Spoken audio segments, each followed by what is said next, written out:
And when you knock us down, we're going to get up. And on the way up, we're going to bite a kneecap off. Go ahead and say it, Ed. Go Tigers! When I woke up this morning, I was feeling pretty dangerous. You like that? You like that? F it. Jamar's down there somewhere. The New Orleans Saints select Marcus Davenport. No! Splash Brothers? Yeah. It's playoff. Keep going, Brace. The playoffs? Don't talk about playoffs. If it doesn't fit, you must acquit. Lord, and just thank you for every day you continue to bless us with in this life and this game that we continue to love and enjoy. And please be with our prayer requests, Lord, that we've been praying for quite some time in Nora K. Meredith, as she's battling this terrible disease that she has. Please just place your hand on her and her family, Lord, and be with them. Also, please be with Jonesboro, as they've endured so much tragedy in such a short time, Lord. Just please be with them and their recovery and their grief, Lord, as they're trying to get past all of that tragedy, and just help them turn to you, Lord, and seek you in this time of tragedy, Lord. And just also be with Israel, Lord, as they're continuing to fight that battle over there against people attacking them, Lord, and just be with your people there, Lord, and just please put a hedge of protection over them and just convict the people that are attacking them, help them realize that it's not right, Lord, and just be with them and the people attacking them, help it cease, Lord, in your name. And just please be with us as we go throughout this week, and just help us be a light for you and shine your light, Lord, in this world. In your name we pray. Amen. All right, so moving right on in. We're going to go ahead and go through our sponsors real quick. We want to thank Big Reed BBQ, Automotive Detailing Solutions, This Little Piggy Barbecue Food Truck, Mimi's Children's Boutique, and Doug DeMona Farm and Feed. Thank you to those sponsors. Thank you guys for all that you do. Thank you for supporting us. Been with us. Most of y'all have been with us ever since we got started, but just thank you for stepping up and helping us out. But our title sponsor for this episode is going to be Doug DeMona Farm and Feed. They're a family-owned and operated farm supply and nursery. There you can find a wide variety of pet and livestock feeds, supplements, vet supplies, plants, seeds, and fertilizer. Located on Highway 167 just north of the Hodge Mill. You can be sure you'll be treated like family. Doug DeMona Farm and Feed. From their family to yours, thank you for your business, and thank y'all for supporting us. Guys, it's deer season, rice bran, corn, whatever you need, go see them.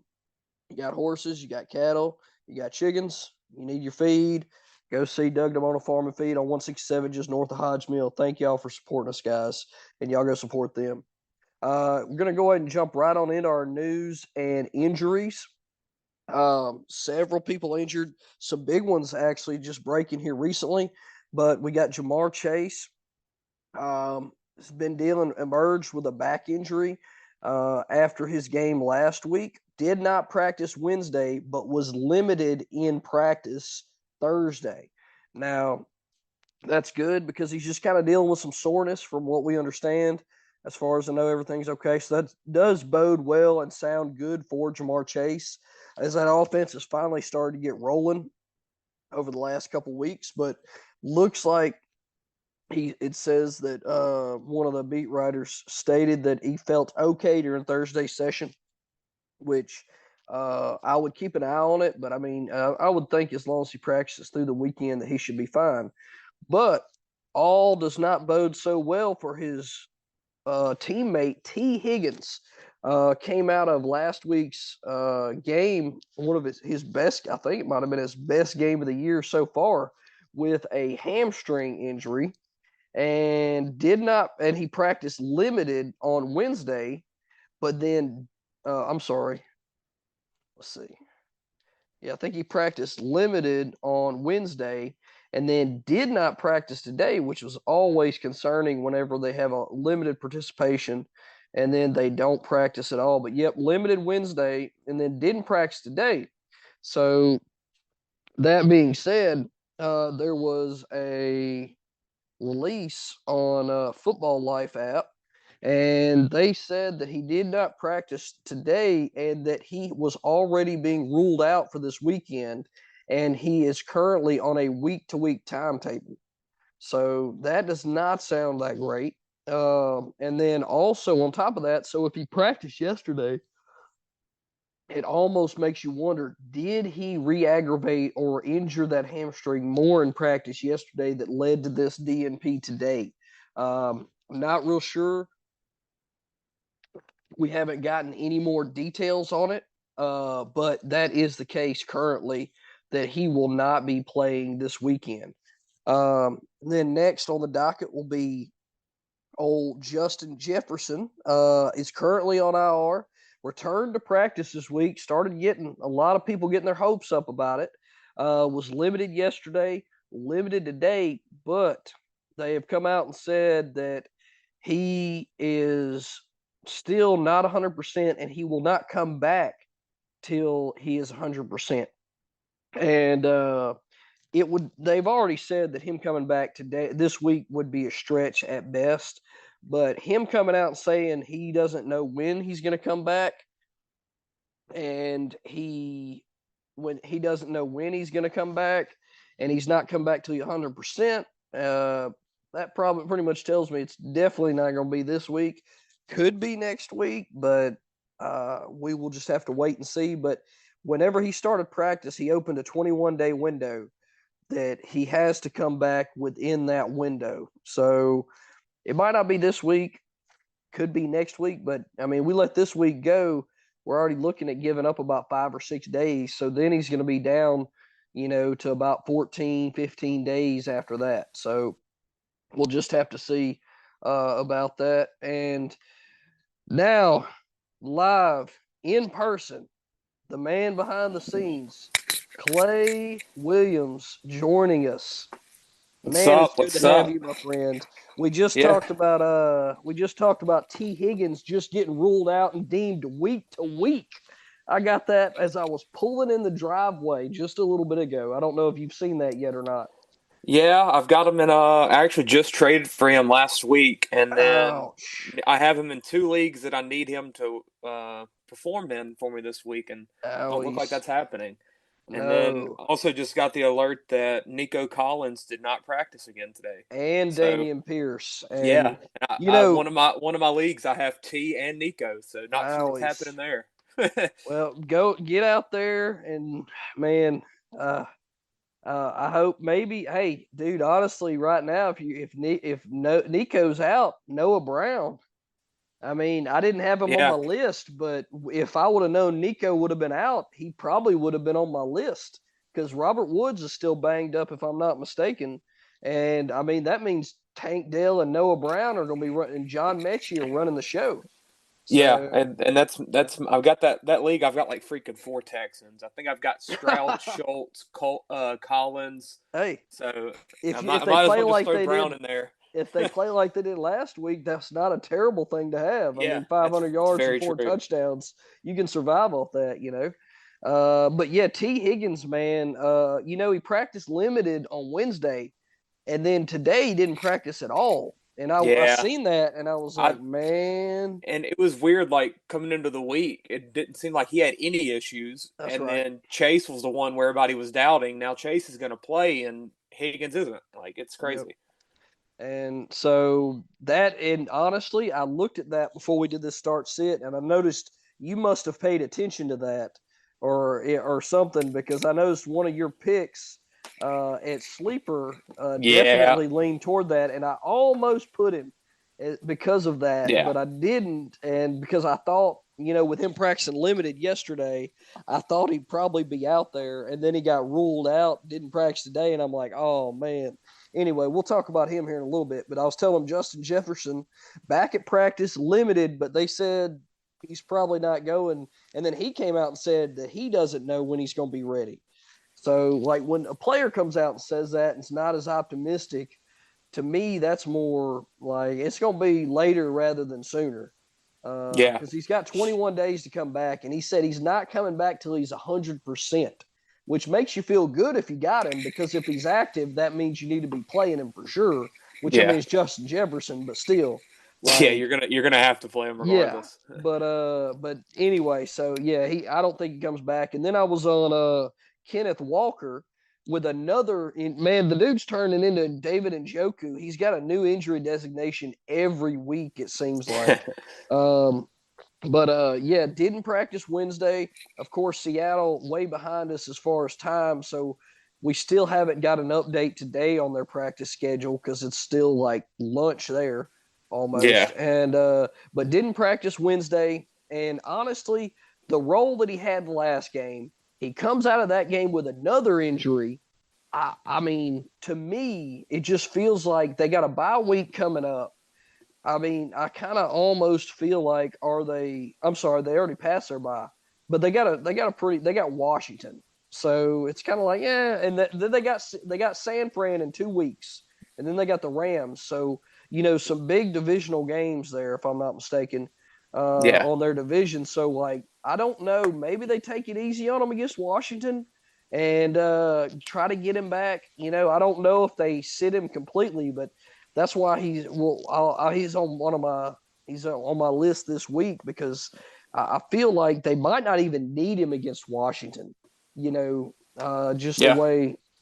way that's been going. But anyway, and the way the past couple weeks with him, he's just been very less than 10 carries 2 weeks in a row. If everything feels on the downward for him, and then injury just adds more question marks to it. Well, and I think injury has a lot to do with the lack of volume. I really do. I mean, Zach Charbonnet also producing in what volume he's getting is not helping him.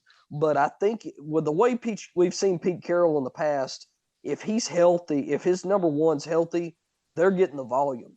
But I just don't think he's healthy enough to get that volume that he needs. And anyway, so I would watch him, but even if he's active, I just don't know if I would plug him in there. I got a buddy of mine that asked me about it, and I told him I'd start somebody else if I could help it for sure. For sure. But then Dameon Pierce ruled out last week with ankle. They haven't said if it's high ankle, low ankle, what, but ruled out last week. Didn't practice yesterday or today, so does not look good at all for this weekend. So it makes you wonder, is it a high ankle sprain, and should we be expecting Pierce to be out, another week or so? But even honestly, if you had Pierce or have Pierce, I wouldn't play him regardless. And honestly, I won't want anybody in this backfield. I don't want Singletary. I don't want Pierce. I don't want Ogunbowale. I want whoever's throwing the ball, and I want whoever's catching the ball in this game. Yeah. Then Drake London, groin injury, out last week. Returned limited practice to yesterday. Don't know if there's an update currently, but even if so, if he's limited today, I really think if he's limited the rest of the week, he probably plays. I'd keep an eye on it. He probably needs a full practice to get back, but I mean, I would just have to wait and see, honestly. But with him being ruled out last week, sitting out, and then starting off the week with a limited practice, I think it's a decent chance that he plays this weekend. Honestly, with Taylor Heineke out there, they've already named Taylor Heineke the starting quarterback. It's got to make you feel good if you got Drake London, because their passing game looked a lot better this past week than it has in pretty much all year. But then Justin Fields, I put him on here just to let people know if they're listening. He's not going to play tonight. There ain't no way he's playing tonight. It's funny. One of the pods I listened to was talking about I don't ever go and watch the news conferences. I wish I knew where to, and I probably would, because it seems like they'd be real entertaining. But they said during Eberflus, during the news conference, right? So one of the guys asked a question and said, "Hey, what's your designation for Fields? Because he's practicing this week. What's your designation?" They said he's doubtful. They were like, "Oh, so he's got a chance to play." And he said he's doubtful. And they said, is Justin Fields going to play? He said no. I'm like, so why not rule him out? Yeah, that's an out. That's what they were like. But he's listed as doubtful. You know what that does? That really just messes with people's lineups, because people that have him on the IR because he's already out have to move him out of the IR and then leave him sitting there and move him back. and drop somebody and before they can pick. And come on, man, just rule the man out. You know he ain't playing. He ain't ready. And Taylor Badgett, you named him the starter already. What are you going to do? Make him active? And if Taylor Badgett goes down, put him in and take a chance on messing him up? No. Yeah. Anyway, it's stuff's so crazy. He's not going to play tonight, but everybody else will find that out whenever they listen to this pod tomorrow, probably. Khalil Herbert's out as well. Yep, Khalil Herbert's out, which I think I put Foreman. Oh yeah, I did put Foreman on the waiver pod. And I said if Herbert does come back, then Foreman would be a no-go. But I think Foreman's got a good chance to produce tonight against Carolina. I hope he doesn't. I'm playing Josh in 2 of my 3 leagues this week, and Josh is starting them in both leagues. I can't believe Josh is starting a Thursday night football player in the Bears-Carolina matchup. Yeah, good Lord. Yeah. Man, what have we talked about, Josh? I'll be honest, though, if I had to, I'd start him too. But I don't I don't blame him at all for Foreman, but I'm really hoping it don't go well for him. Well, you know what? And honestly, if fantasy football tells us anything, it probably sounds like Roshan Johnson's going to go off. He's going to get 20 carries, Let him. Because we've been waiting for him to make, kind of take over forever and a day in this backfield. And they give him like 5 carries and 2 catches every game. So, but all we hear about is how talented he is and the best running back on that team. But we're going to give him 5 carries and 2 catches every game. Best pass blocker on the team. 5 carries, 2 catches. Yep. I mean, I don't even know what else to say. That's why I stopped putting him on lists until he does something. I can't. But James Conner, limited Wednesday, has not been activated off IR. He's practicing, but limited Wednesday has not been activated off IR. As far as I know, no update today. They're in the time zone before us like we've talked about before. Let me see if we got an update here. It sounds like he's going to play. Yeah, no update. I think so. They said he was ready to go last week, and I think they're probably going to play it close to the chest. Now, I'm not sure if I would play him, but I would. I mean, I think I'd give him a week just to see, especially with Kyler coming back and playing the Falcons defense. That running game was so terrible. Like, I think he comes back and gets 15 carries and 3 catches minimum. Dude, Keontae Ingram had 9 rushes for 8 yards. Yeah, it was pretty bad. Sweet mother, okay, which is what he did last year when he got opportunity. But anyway, I would, unless you have to start him, though, I would give it a week just because, I mean, with Kyler, you don't really know how the offense is going to look now. It might look totally different. The best thing you got going for you is Kyler and Connor have played a lot together. Yeah. So that's about the best thing you got going for you is Kyler and Connor have played together. So they have chemistry. They have a history. And Atlanta's defense isn't, I mean, it's not amazing, but it's still pretty good. Atlanta's defense looks good because their offense slows the game down so much. Yeah, that's about all it is to it. But we'll just have to see. But yeah, definitely, I'd be cautious with him at best. But I think he does come back this week. And then, as I alluded to earlier, David Njoku on here again with another injury, a different one this time. We've had hip, we've had facial, we've had cooking burns, we've had an ankle. This week we got a knee. Did not practice on Wednesday. Seems to be the trend with Njoku. He doesn't normally practice on Wednesday anyway. It seems like Cleveland likes to do this with some of their veterans. But this is a new injury. So with it being a new injury and him popping up, I don't know if I would. I don't know. You just got to watch him and see. I'm probably fading every Browns player against Baltimore right now. Yeah. We're going to hear about that. The only one I might would play is Amari Cooper, and I'm not feeling good about it. Yeah, we're going to hear about that here in a little bit because I think I took advantage of that whole team. And then last but not least, like we just alluded to earlier, Khalil Herbert, ankle. We thought he might come back from IR. It's been ruled out, so good chance he comes back next week if you got him. Which, like I said, by the time this pod comes out, it's going to be too late if you started him. He's been dropped in a good bit of leagues as well, so check the waiver wire. That was why I kind of put him in that comments. If you didn't listen to the pod and you only looked at the graphics, shame on you, because then you didn't know that I told you what his percentage was in the waiver pod and to go pick him up if he was available because he's coming back soon. So yeah, and especially now that it's a Thursday game for them, that's right. and so he'll have 10 days to come back for next week. And Yep. yeah, I expect him back next week. What happens? Who knows? But Yeah, I mean, that's it right. might be a 3-way share from here on out, or at least a 2. There really is no telling. I mean, honestly, why would they not try to showcase Herbert and try to trade him in the offseason and be like, hey, this is what he can do, and then just rely on Roschon and keep Dante Vorman, who they signed for a pretty good deal, as their backup, because Roschon's playing for free almost, Yep. So that would make more sense to me, because I feel like Herbert still has enough youth and value that they might could get something for him, and he might be somebody who gets traded at the draft, But anyway, and that's going to pretty much round out our injuries. If you got a guy injured and I didn't put him on this list, that's because he's practicing limited. And I'm not talking about the 800 people that are practicing limited because they're managing their reps that are injured anymore. I used to do that, and I've gotten wiser. So that's our injury report, guys. Now, we're going to go ahead and jump into our start, sit, sleepers, and we're going to start as we always do with our quarterbacks. And go ahead and who's your start at quarterback this week, Clay?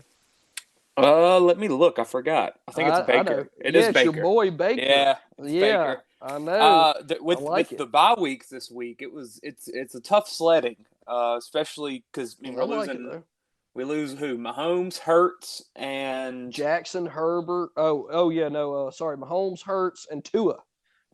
Yeah, and Stafford. I mean, if depending on his health, he's usually a solid option as well. So I mean, four good quarterbacks and offenses in general. But yeah, I got Baker going against Tennessee.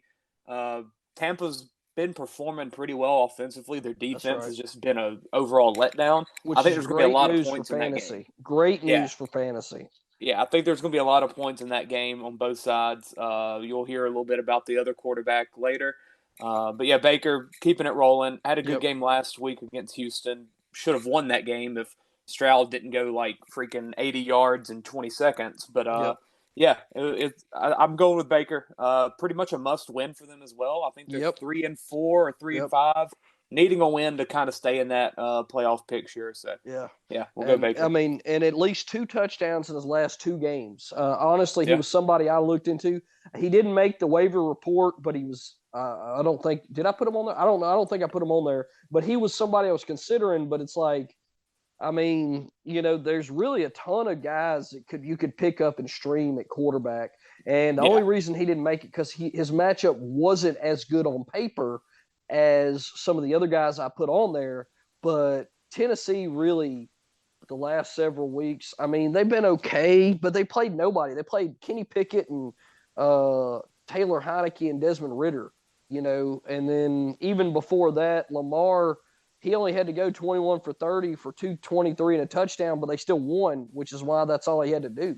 So their defense really hadn't played any solid quarterbacks. And I mean, I dare to say Baker has been a solid quarterback this year, has really impressed me compared to what he did in Cleveland. It almost makes you wonder with what Deshaun's doing, if Cleveland's not the problem and it's not the quarterback. Yeah, I think it's just the Stefanski system overall doesn't really. It's not necessarily fantasy friendly, which it's kind of similar to the way that Baltimore plays not only offense but with their quarterback as well, Lamar. Lamar might have a game where he goes for 100 yards rushing and throws 2 touchdowns, and you're like, oh, this is a fantasy stud. And the next week he throws for 180 yards, no touchdowns, and doesn't rush for a touchdown either. Like, and they're both the teams where they just don't care. They care about winning. They play their brand of football, and it kind of sucks. But yeah, I mean, Amari Cooper plays pretty well. Nick Chubb, when he's freaking healthy, is a stud.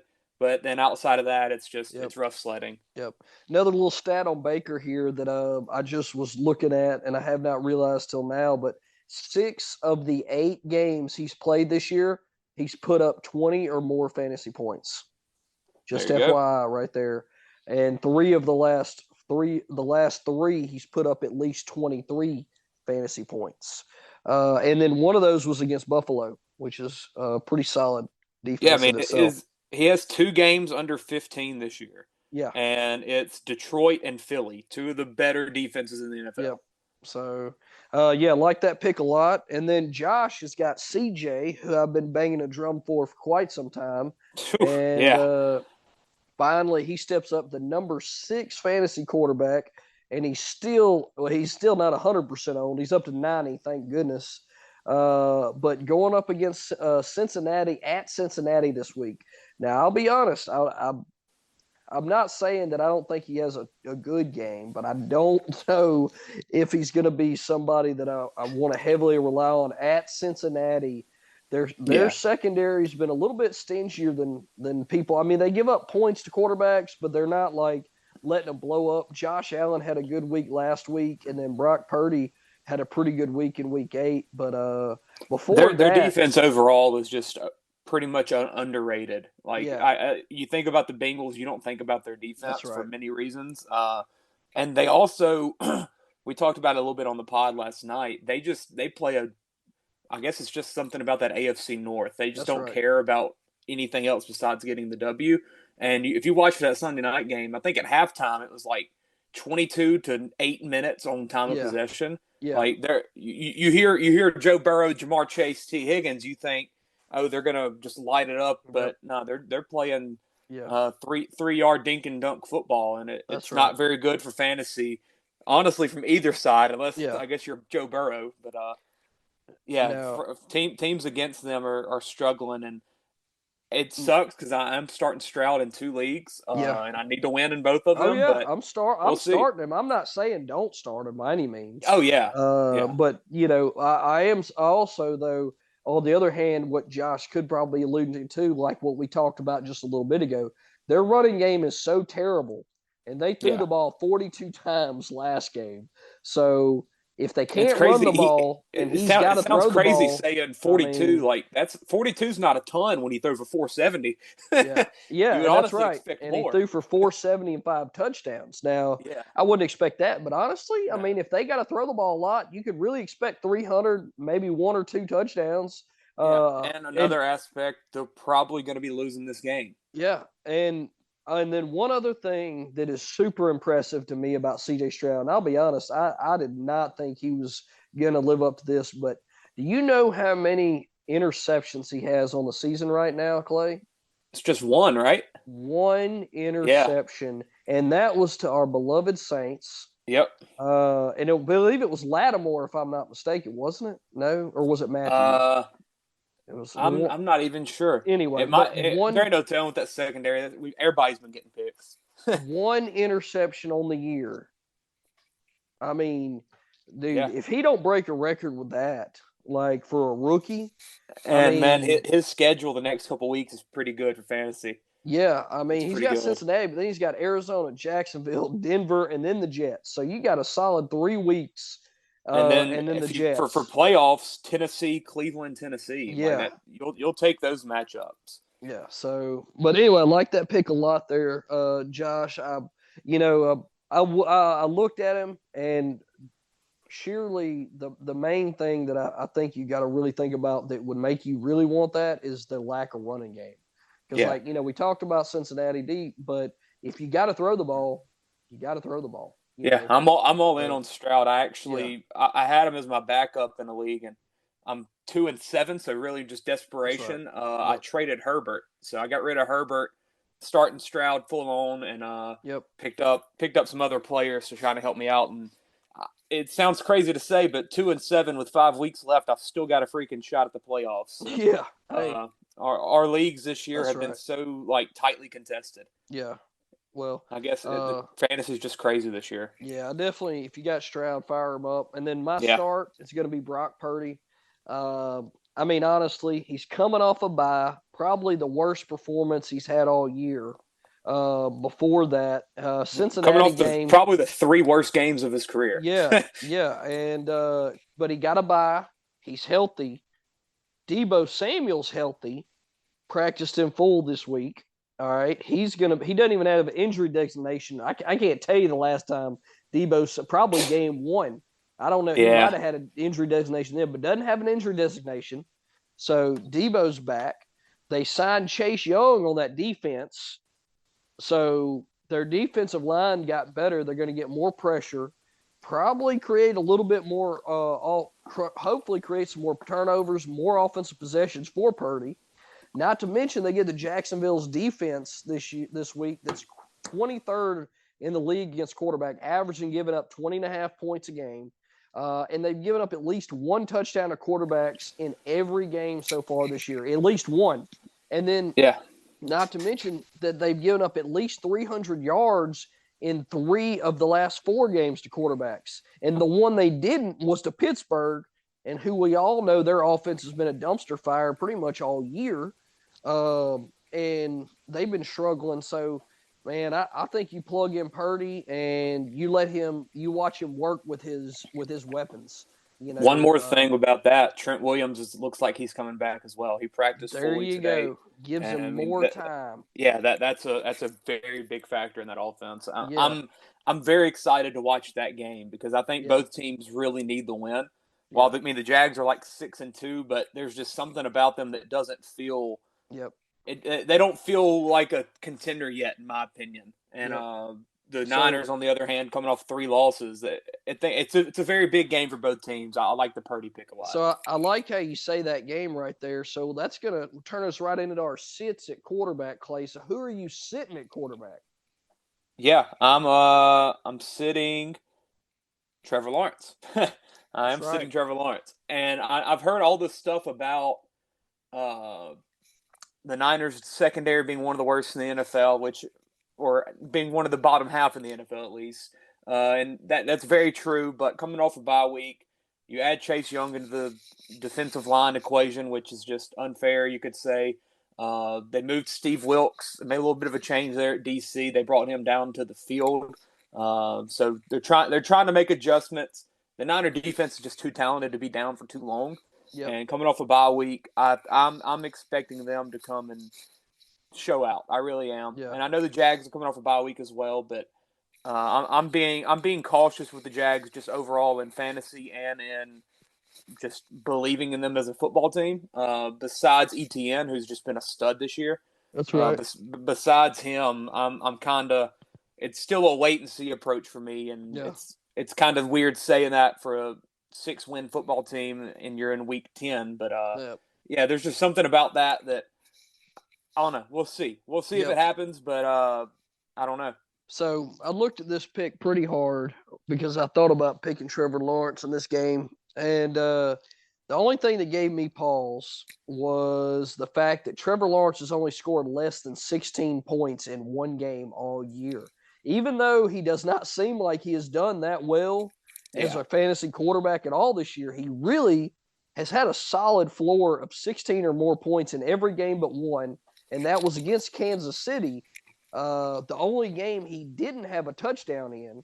But like we just talked about, San Fran's offense is healthy.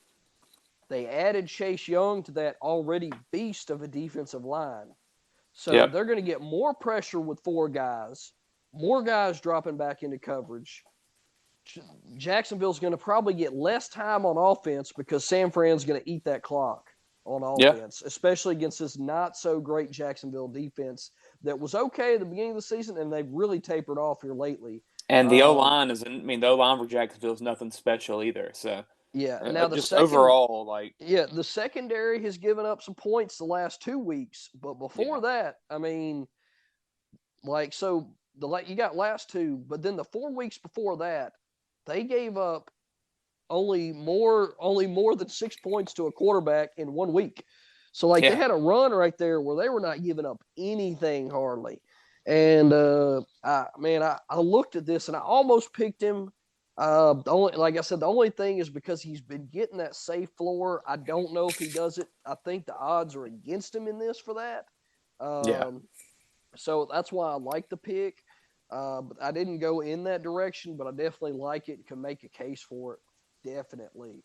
And I understand it. I think if you got I got a buddy of mine that's got CJ and Trevor Lawrence. He's like, who do I start? I was like, it's not even a question. Yeah, it's definitely CJ. CJ. He was like, well, Lawrence has been pretty steady. And I was like, yeah, but CJ could put up 50. Lawrence ain't putting up 50, bro. You know? And see, sometimes, depending on how how well I'm doing in my league. Also, this little knowledge here: if you're like you are, and you need to win bad, I'm starting somebody that can put up 50. Now, if I'm in first place on cruise control, just trying to, just make it to the playoffs, and I'm not like I've made it no matter what. Or I might or start if you're Lawrence. stronger in other positions as well. Like say you have a McCaffrey, a Tyreek Hill, one of those kind of guys where it's like you're about to get a special week every week from these guys, then you might opt for the less spectacular quarterback, but he's going to be one that's consistently he's not a bust. Yeah. He's always going to be just a solid play. But I mean Stroud's special. Yeah. Oh, dude, man. And I would highly advise if you're in a dynasty or keeper league to trade for him. Yeah. Whatever you can do. And I really need to make a bigger move for him in one league. I don't have him in, but I'm getting close to not making the playoffs. And like, I think the guy that drafted him late. And if I can sell somebody to him here at the end of the year before the trade deadline, I mean, he is somebody like he can carry your team for sure. Yeah.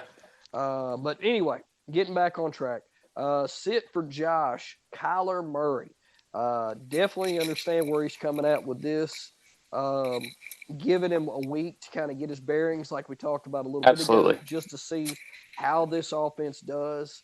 The only thing I don't like about that is it's against Atlanta at home, and Atlanta's got the 28th worst defense against quarterbacks in the league. I mean, last week they gave up 33 to Tennessee. The week before they gave up 45 to Will Levis. Yeah. I mean, and 4 touchdowns. I'm sorry, but that was why I seen him put this down, and I was like, I get he's coming off injury, but if Will Levis can go out and put 38 and 4 touchdowns up against this secondary in his first game, I'm pretty sure Kyler Murray, coming off a long weekend of Call of Duty, can put up at least solid fantasy numbers. And I'm actually having to play Kyler in a league because I got Hurts on a bye week, and I'm doing all right in that league, so it's not like a huge. I mean, if he busts, he busts. But I'm interested to see how he plays. I will say, if I got Brock Purdy or got Kyler Murray, starting Brock Purdy. But I would, if you can avoid playing him, yes. But if you are starting him, I would not feel bad about it. And with this week, as we mentioned, with Hurts, Tua, Mahomes being gone, that's exactly right. Yeah, Kyler Murray's a better option than probably. I mean, I'd start him over Heineke or most of those kind of guys, just because I'd start him. Yeah, honestly, the name. There's several people that I would start him over, but so I get it. But at the same time, he could be a bust just because. I mean, the Cardinals' offense hasn't been anything spectacular. Yeah, or he gets out there and tweaks Dobbs something. Had a couple of weeks. Yeah, definitely. Yeah. Dobbs had a couple of weeks at the beginning of the year, but then he kind of died down towards the end of his Cardinal tenure. And just overall, the offense has been up and down. I'm excited to see how it goes. Yep. So I get that. I get that a lot. And then my sit at quarterback is going to go to a game that you're going to hear a lot in this column, particularly.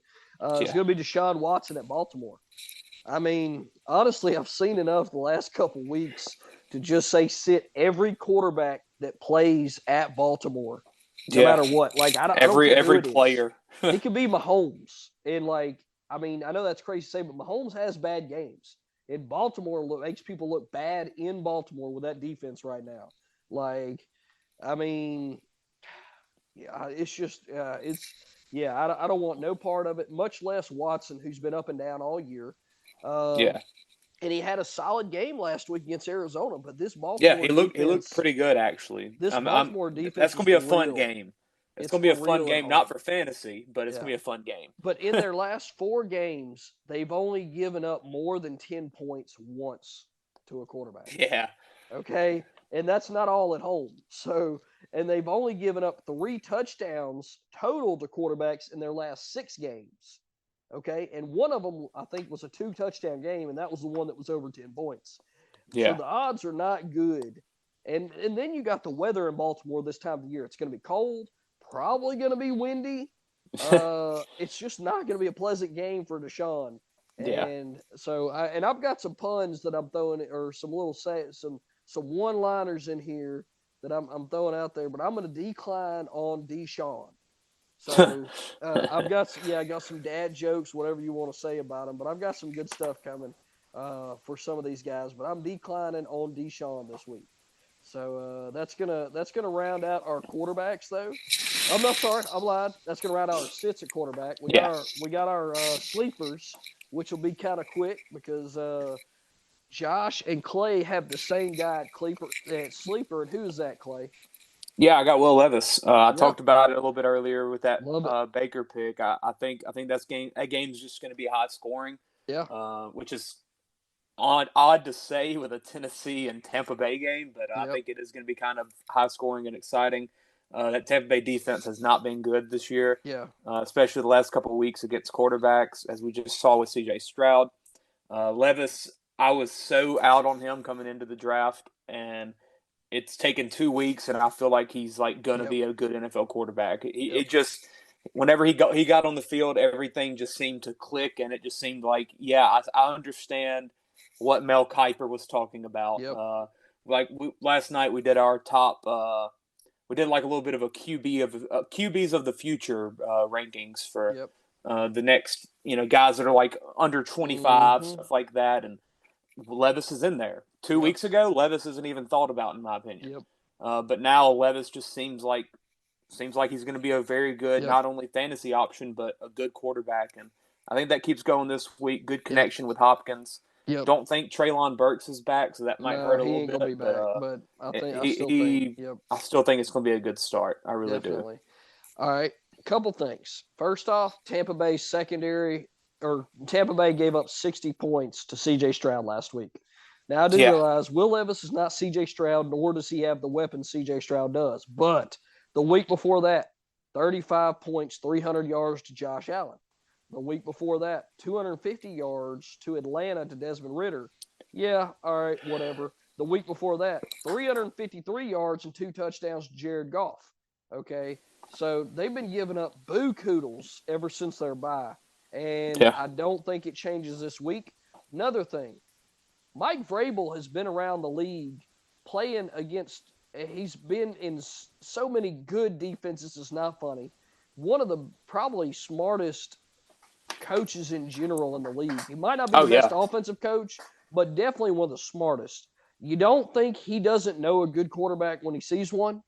And he is benching Ryan Tannehill, the veteran, that has led them for the last couple of years and been very, very beneficial, and successful with this team. And he is benching Ryan Tannehill to give Will Levis his shot. Yeah. Now, and Mike Vrabel's always been one of those guys, to veterans, this guy's a veteran, we're going to stick with him, whatever. I mean, I think he realizes that Will Levis might be the real deal, and he's going to roll with it. And, if not for that injury to Tannehill, he's still playing regardless of how bad he was this year. Yeah. Tannehill is going to play till the end of the year. How many times in the history of NFL have we seen an injury take the veteran quarterback down? Yep. And then there comes the emergence of their successor. Yeah. I mean so many times. The only guy that I can think of in terms of what Levis just the way that he jumped off on the screen to me, and especially with how much I doubted him coming out of college, it reminded me of Justin Herbert. Mm-hmm. And with Herbert coming out of Oregon, he was good at Oregon, but I never really saw it. And went number 6 overall, went to the Chargers, wasn't the starter. Then Tyrod Taylor has his weird punctured lung shot injury thing. Yeah. Justin Herbert comes out there, he throws a freaking 60-yard deep ball, and you're like, this guy's going to be a star. Yep. And that's what it feels like with Levis to me. I don't think he's going to be Justin Herbert. It's wild to say that already, but I think he's just going to be a good quarterback. I really do. I mean, look at him. You got Tom Brady, Brock Purdy. Yeah. I mean, Russell Wilson, it was very similar situation with Lamar Jackson came in for Flacco. Lamar Jackson. It's just kind of how the league runs. And that's where we're at right now with Will Levis. We'll see if it's for real, but he might be another guy. If he continues success throughout, he's definitely somebody keeper in dynasty leagues you want. Yeah. So I like that pick a lot, guys. And then my sleeper, I'm just gonna keep it consistent, guys. I'm just gonna keep it consistent. But I'm gonna go with Derek Carr at Minnesota again. Because I mean, I'm just gonna run this well dry. That's all I can say. Because Carr is continually ranked out in the high teens, which I understand because he's not putting up massive numbers. But when you got a bunch of guys on bye and you're looking for somebody to get you around 20 points to get you through that week. And he has the potential. I feel like this offense is ready to explode on a game here or there. The way they've been starting to kind of click, you can kind of see it as you watch the game. And they're getting ready to put up a big game. I don't know if it's this week at Minnesota or not on the road, but I think he's just an easy pick and a sleeper. Because of bye weeks, he's had at least 19 points in the last 5 weeks, at least. Not to mention 2 passing touchdowns in the last 2 weeks each. Minnesota's defense is 22nd against quarterbacks, giving up an average of 20.1 points a week. They just gave up 268 and a touchdown for 19.72 points to Taylor Heineke. So, and that was last week. And we know Atlanta's passing game is suspect at best. They don't pass the ball a lot as it is. And New Orleans' passing game is it's not breaking any records, but it's way better than Atlanta's, in my opinion, for sure. And I really just expect Carr's floor to be around 19, 20 points, as long as Pete Carmichael doesn't go in there and screw it up somehow. But Carr finally looks like he's getting – the offense looks like it's getting chemistry. It's getting cohesiveness. It looks like it's just getting in a groove. And with the way they have a balance going with Taysom Hill and Derek Carr, it's looking like the offense that we thought we might would have seen at the beginning of the year. And it's just taking this long to get going. Yeah, I completely agree. And as much of a homer pick as it could be wrote off to be, I mean, it honestly just feels like a good pick now.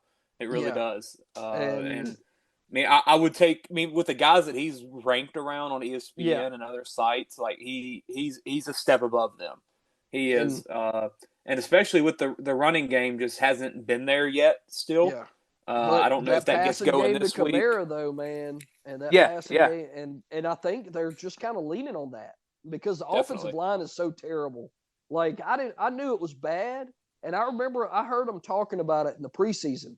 But, man, I didn't know it was this bad. And Olave got back in the mix last week. That's right. Started getting going again. That connection.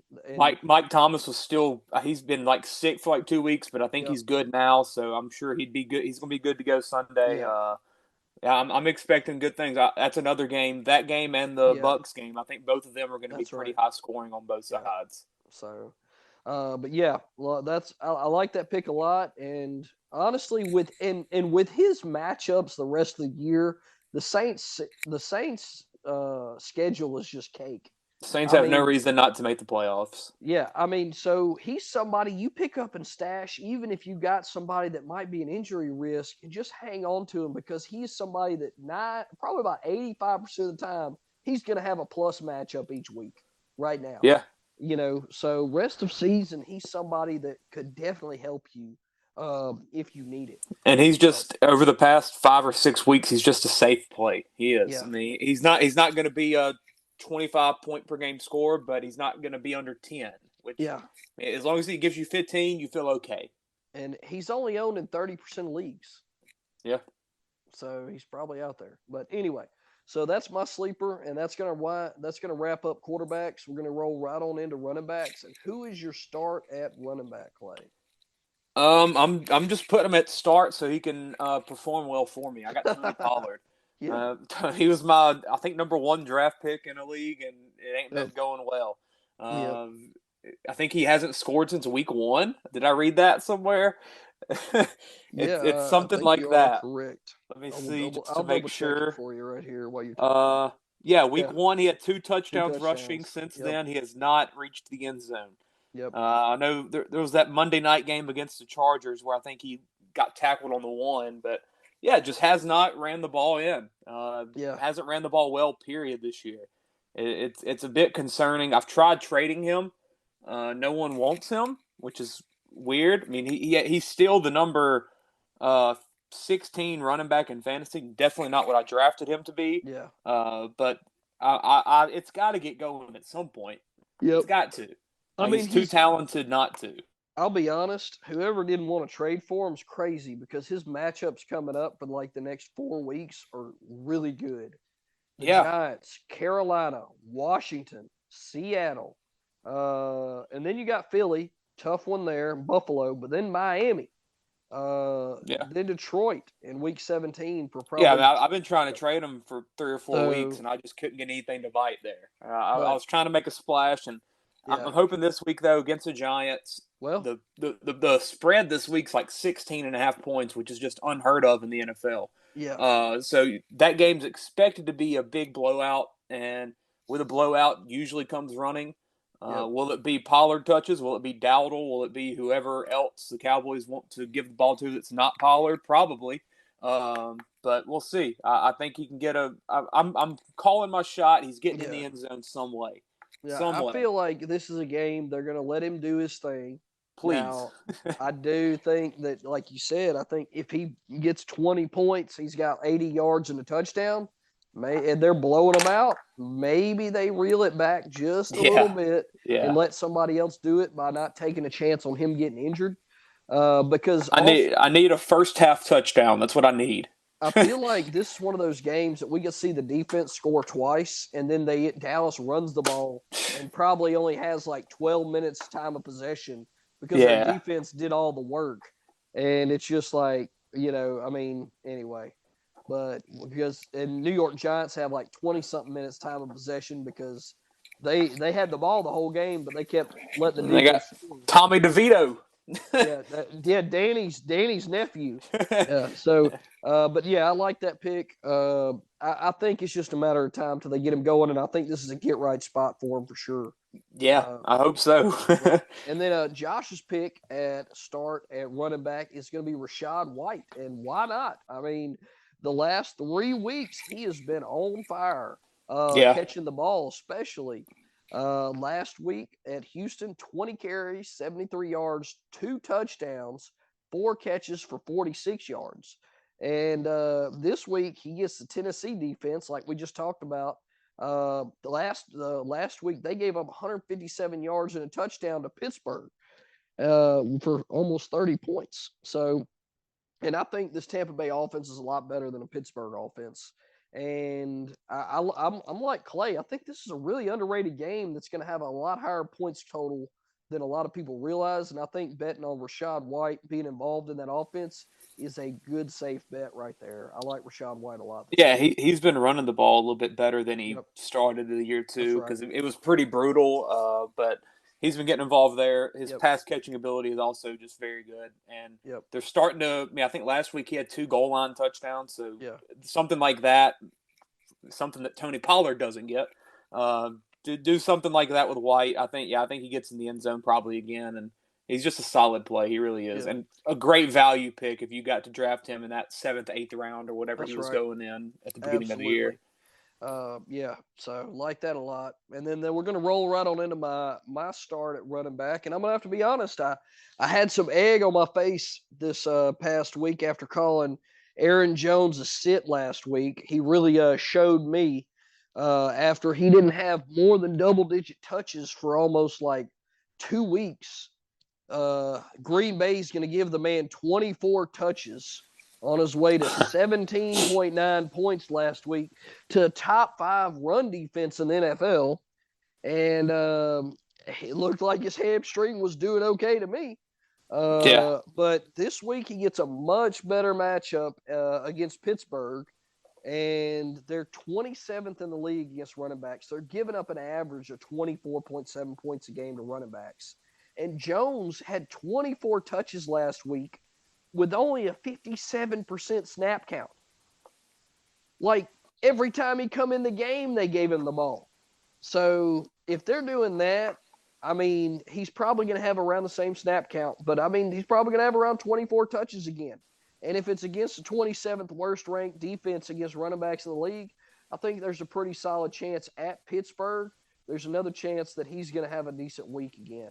And I really think being in Pittsburgh this time of the year, it's going to be cold, it's going to be windy, it's outside. It's just one of those venues that typically it's a heavier run scheme day than it is a passing day. Not to mention that I think Green Bay's defense has got a decent shot at controlling Pittsburgh's offense. So I think Green Bay is probably leading in this game and running the ball more than we realize. But I think it's a solid game for Aaron Jones, and I think if you got him on your team, you're probably like, thank you, because he's been pretty much MIA all year until last week. I actually just traded for him with that Herbert deal I mentioned, and I'm glad to have him. I think he's about to get it going. Yeah, and something just good about him. Whenever he's healthy, they get him the ball. Like they just do, and you think it's going to work eventually. I know the Packers' offense hasn't been great this year, especially for fantasy, but you just feel good about the volume that he gets because whenever he's healthy, he's going to get 20 touches, whether it be 15 rushes and 5 catches or whatever. But he's going to get the ball. Heck of a trade right there, because if you look at his schedule going forward, he really only has 1 or 2 matchups that you're worried about, and that's it. Like, he's got Pittsburgh Chargers, Detroit, Kansas City, but then you got the Giants, Tampa Bay, Carolina, Minnesota, Chicago. I mean, it doesn't get much easier than that. Yeah, I need them to carry me because I need to win out from here on. And, so we'll see. I like Aaron Jones a lot this week. I think he's getting back on track for sure.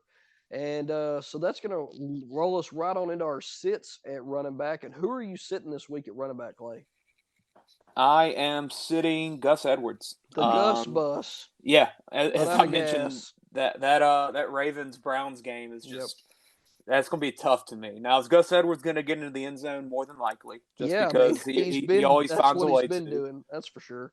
Yeah, and Keaton Mitchell, I saw was either limited or did not practice today with a hamstring. Limited with a hamstring injury. Sweet shocker! Number. It's a Ravens running back. Of course, he's hurt. But Gus going against the Browns defense. The Browns defense is just one of the best in the NFL, if not the best.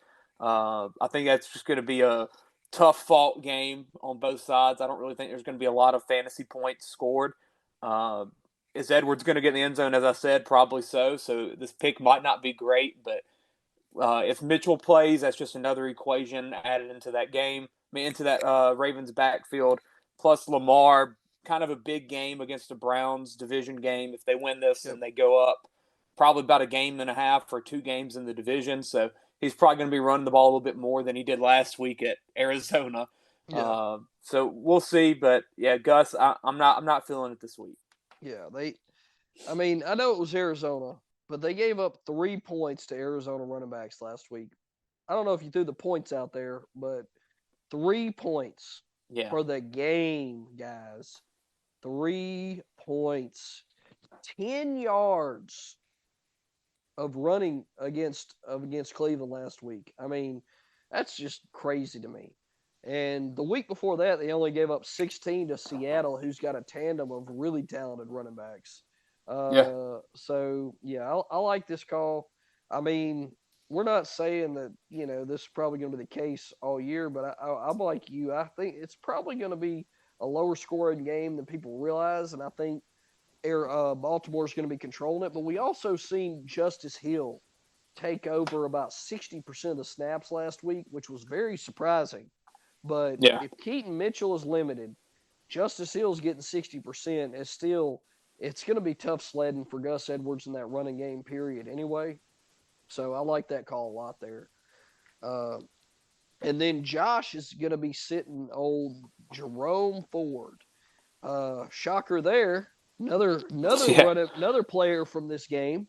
But yeah, I mean, I can't really blame. Jerome Ford's been battling injury. He's finally healthy.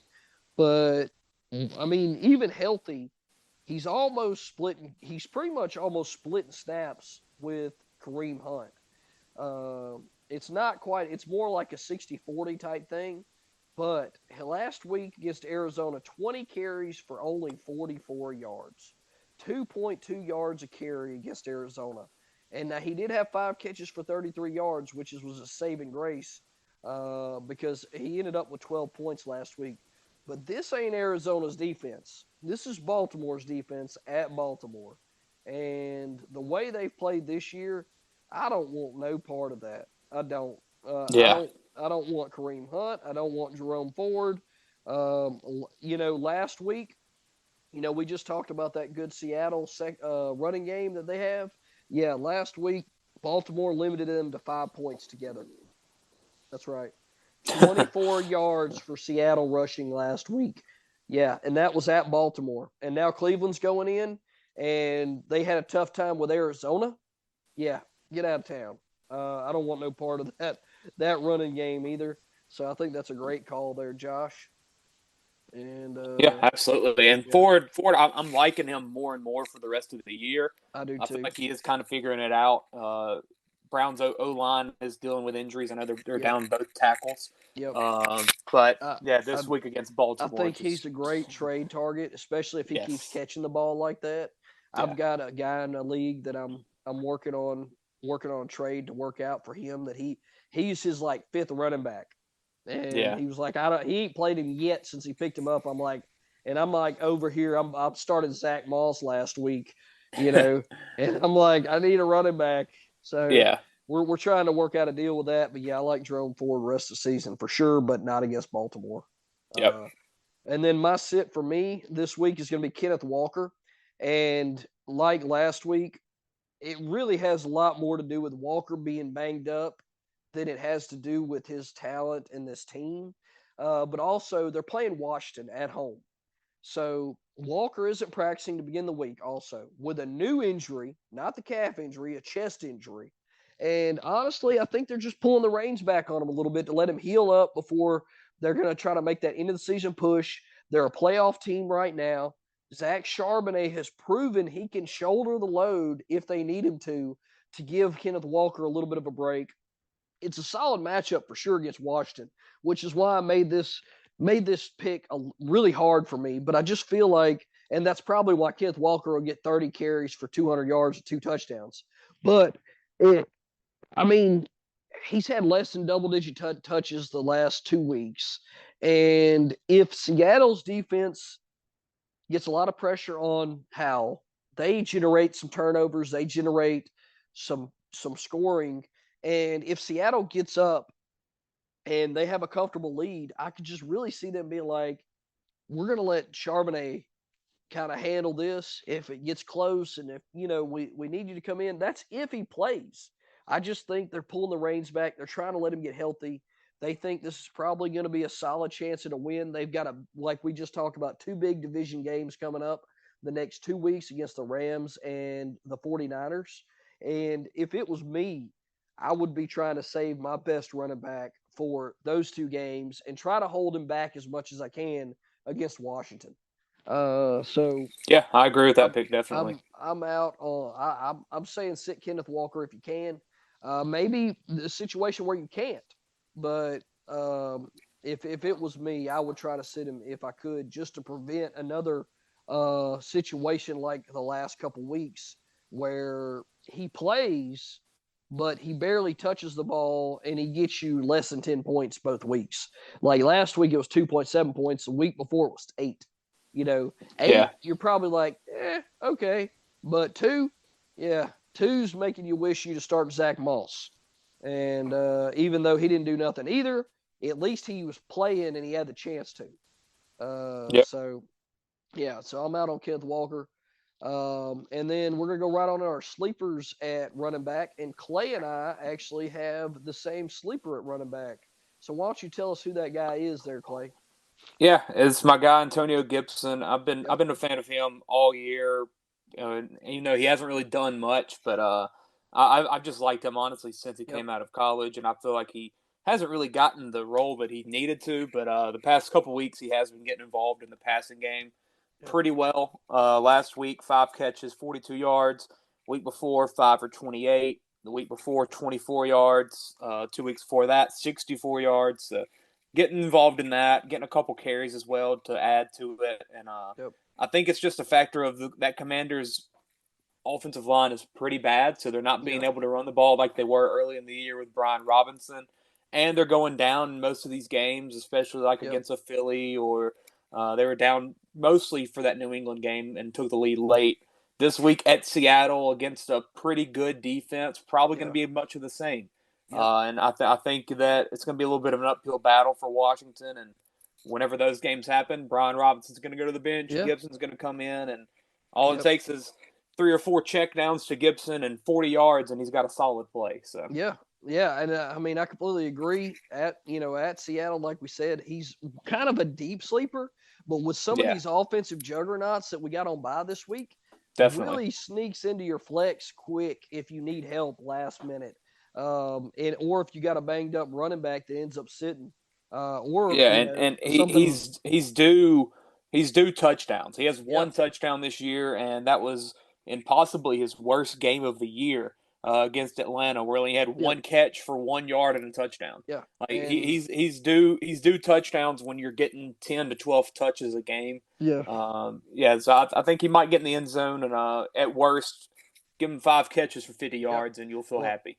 Well, that's what I was, what I've gotten down here is he's had at least 5 targets with 5 catches the last 2 weeks, and he's averaged better yards per carry than Brian Robinson the last 2 weeks. And then he's not somebody you're going to start every week, but he's definitely can help with these bye weeks. And he's definitely somebody also. If Brian Robinson goes down with an injury, I mean, we're talking Gibson might have RB2 value. If they give him the carries and touches. And honestly, Eric Bieniemy, a lot of people forget Eric Bieniemy was in Kansas City. And you know who was the passing specialist when he was in Kansas City?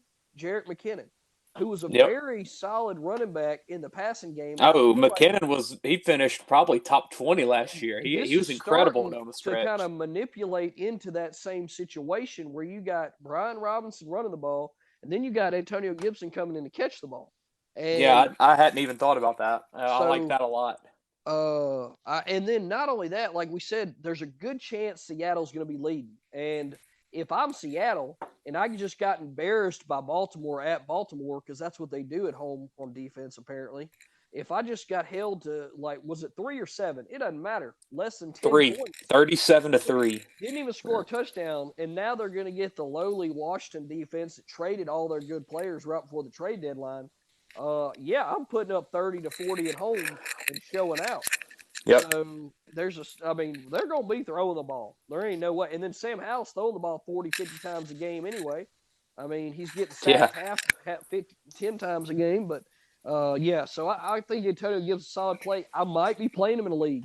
There's a league that I'm bearing at running back. Damian Pierce was my RB2 for a while, and then I've just kind of been making patchwork the best I can with it. And he might be starting for me. I started Jalen Warren the last 2 weeks.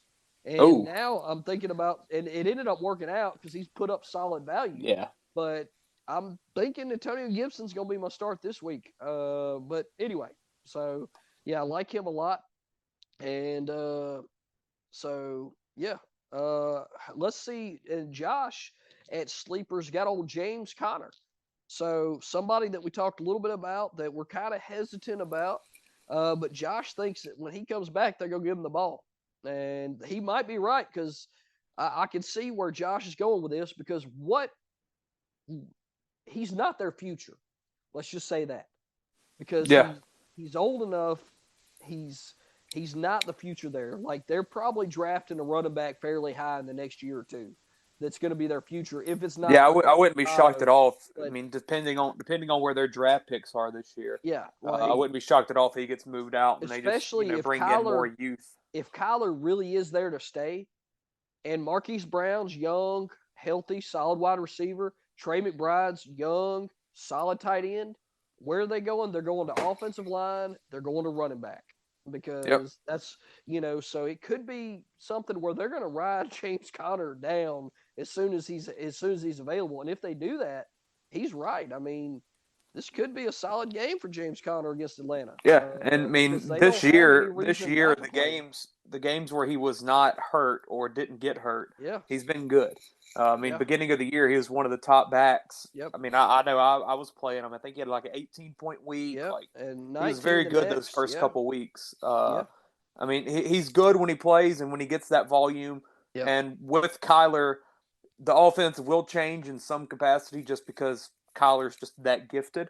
But it also could change for the better because Kyler is a lot more likely to give them a lead than Clayton Tune or Josh Dobbs early and then let Connor kind of wear down the offense running the game. And Murray is not afraid to check it down to his running back fairly often. Yeah, and that's something that Connor, even in Pittsburgh, he was never really that kind of guy. But he's really become a pretty good pass catcher.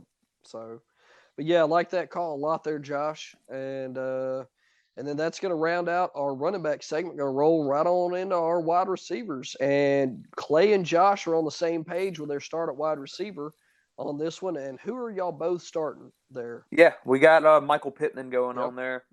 Josh Downs looks like he's out for the week. I wish they would. I wish they would rule him out because Lord, I mean, they've been very vague about that situation because he's been one of the best. He actually has probably been the best rookie wide receiver this year. It's either him or Tank Dell. I don't know which one it is. You got Puka as well, who don't even feel like a rookie. I forgot. I forgot about Puka. Freak. I mean, nobody even knew who he was. But, exactly. All right, so you got those three guys. He feels like a vet already. But Downs, they haven't said anything. No. He was banged his knee up. He plays for 10 snaps, hurts it worse, and then they just rule him out.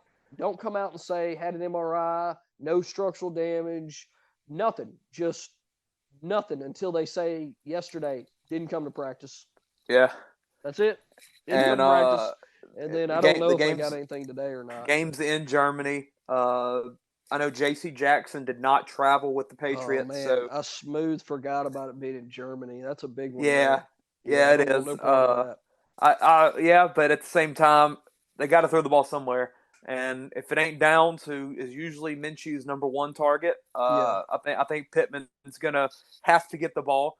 And as I said, J.C. Jackson, I don't know really if he's been the number one corner for New England, probably just based off of name. So he'll probably be either going against the rookie Christian Gonzalez if he's healthy. I'm not even sure.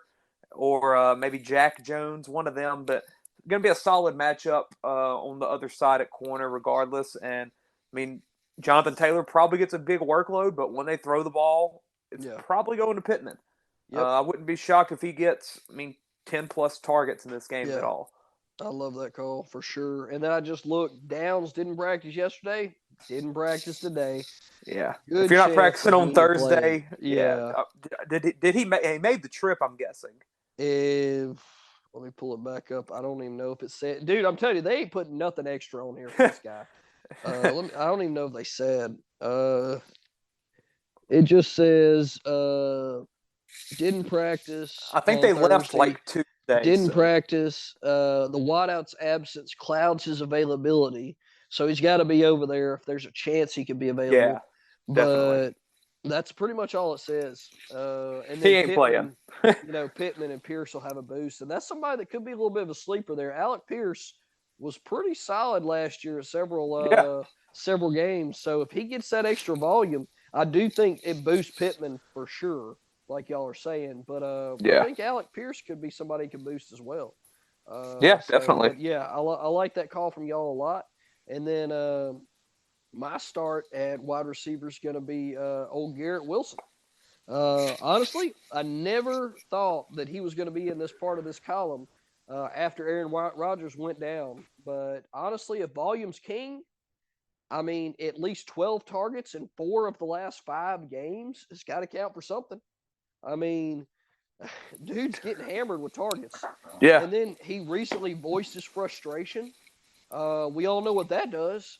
All right, here's 20 targets. So and then not only that, he's only got 1 touchdown all year. Like we talked about touchdown. We talk about touchdowns, like he's got 1 all year. And I think something's got to change. Now he gets Las Vegas, who's been a really underrated secondary, but they gave up 128 and a touchdown last week to Dan DeVito's nephew, Tommy. I like the Wilson connection this week, and I think he has a solid week this week. Yeah, looking at targets, the past, 4 or 5. Honestly, the whole season. Week 1, he only had 5 targets, but since then, 8, 9, 14, 7, 12, 13, and 13. Like that.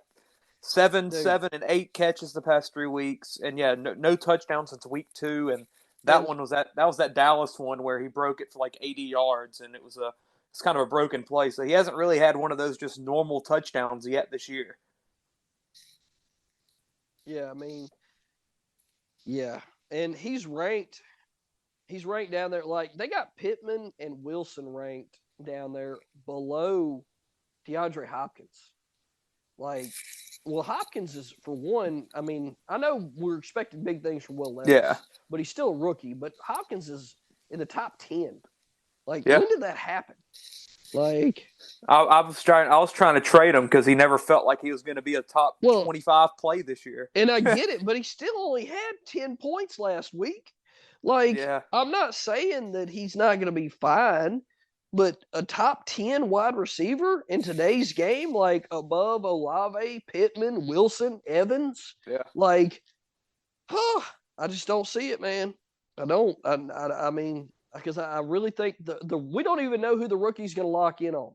You know, if he does, it could be your boy that we're going to talk about here in a little bit.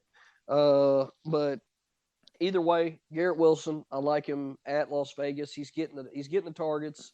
I'd rather start him than Devontae Adams right now. So, yeah, honestly. But anyway, so Garrett Wilson must start, and then who are you sitting at wide receiver there, Clay? Me and you got the same guy. Yeah, I'm going Amari Cooper. Oh, hold up, let me take this call real quick. You can talk about him for a minute. Yeah, you're good. All right, so Amari Cooper, guys, another guy at Baltimore.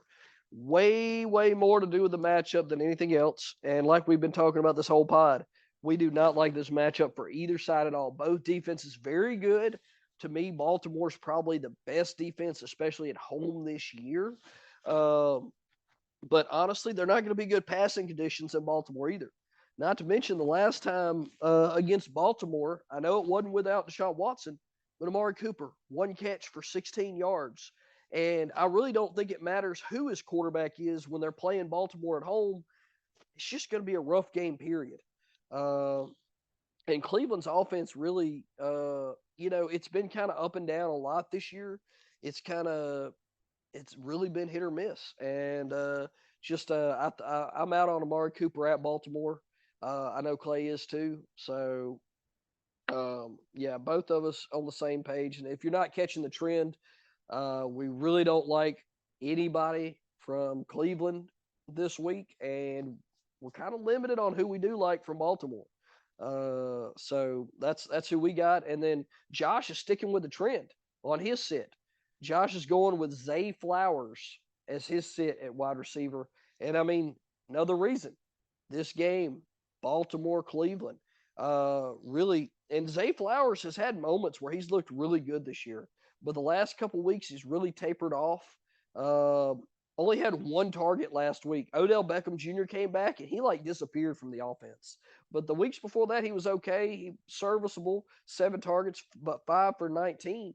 But this week, he's getting Cleveland, who's the second-best defense against wide receivers in the league.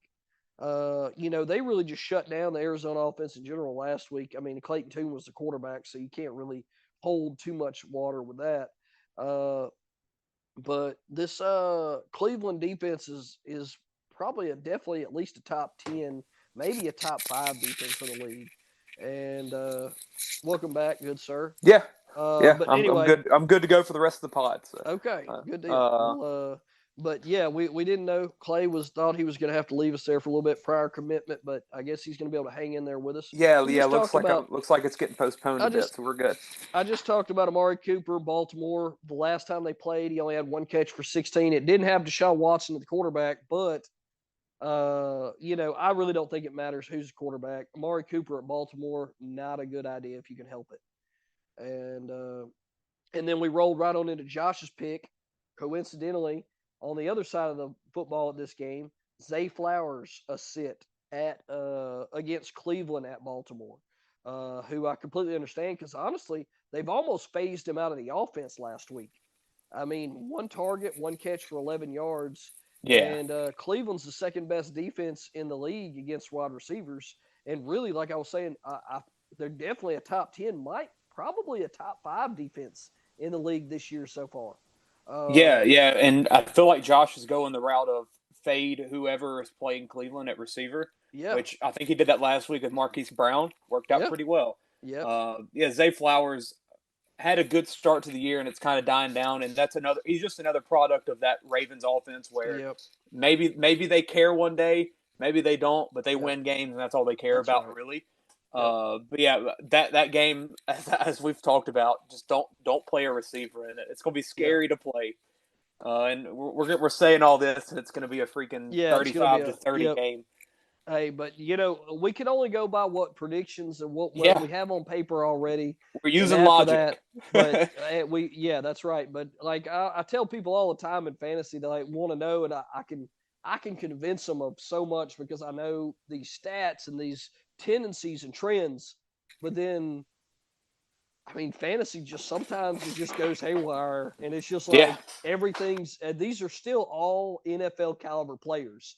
Like it's not like some of these guys are high school kids going up against NFL talent. Like they're all NFL players. So, they might not all be equally talented, but they're all exceptionally talented. So we gotta. It's hard to keep that in mind because you watch these guys play, and some of these teams make other teams look terrible, but they're really not terrible. It's just they had a bad day, or something like that. Definitely. And but I like the pick by Josh there with Zay Flowers, and that's going to take us right on in our sleepers at wide receiver. And as I alluded to earlier, who's your sleeper at wide receiver there, Clay? Yeah, I got Tyler Boyd, who we've talked about. T. Higgins looks like he's out for the week. Chase probably playing, but who knows what kind of health he's going to be in with that back injury. Tyler Boyd, just a very underrated receiver overall. Has been fantasy relevant in the past couple of years.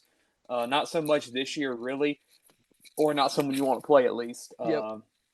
Now, is Boyd going to be the guy that steps up? Maybe. Maybe it's Irwin. Maybe he gets the targets. Maybe they use the tight ends like they did Sunday. Who knows? Maybe they just run the ball with Mixon. But I think Boyd's got an opportunity to be that guy. And he has been in the past. Yeah, going against a Texans secondary that has been kind of banged up. I think they are getting healthy this week. I think Stingley might be back, but still, just for the value, and I mean, he's probably available in every league. That's exactly. I would take the shot on him. I'll be right back. And I'll elaborate on that some, and then I'll go right on into Josh's. But I completely agree there, Clay. He's going to get the volume, and now the Texans secondary has been better than some people think against the wide receiver. They're actually fourth in the league against wide receivers. And they actually did a decent job last week against Tampa Bay, holding them to 154 yards and no touchdowns. But I really feel like Cincinnati's offense is really clicking. Cincinnati's playing at home. And, man, I know this defense is getting better, but I think this Cincinnati offense is going to be too much for them. And Joe Burrow is getting healthy, and that matters all the difference in the world. So I like that pick a lot there. And then Josh has at sleeper Christian Kirk, a guy that really has outperformed his ADP significantly this year. And he's already up in the number 23 wide receiver in the league.